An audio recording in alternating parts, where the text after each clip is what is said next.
This One News update is brought to you by ANZ. We live in your world.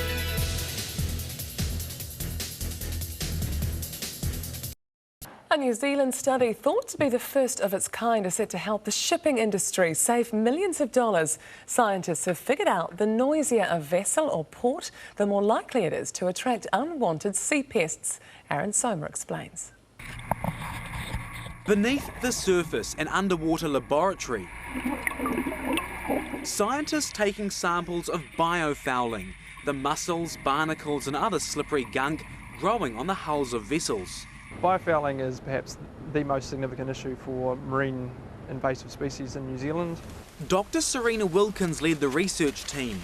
Using an underwater microphone, they recorded the low-frequency hum created by the generators ships use while in port. And then this noise we were able to replay back in the laboratory to mussel larvae, and we found that the mussel larvae that were exposed to the vessel noise were settling and attaching to surfaces about 40% faster than larvae that weren't exposed to the vessel noise. And that brings big problems. It's expensive to clean vessels and it makes them less efficient. When organisms attach to a hull, they can also create significant drag on a vessel, which means more fuel needs to be used, increasing the cost for boaties. And it's a massive biosecurity threat. 2/3 of introduced species hitchhiked here on vessels. Those organisms, when they're introduced to new environments, can have some really significant impacts.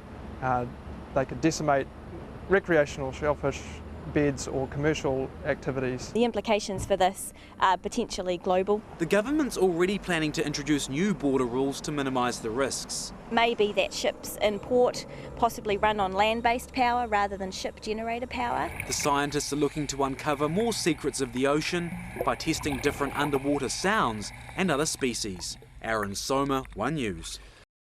This One News update is brought to you by ANZ. We live in your world.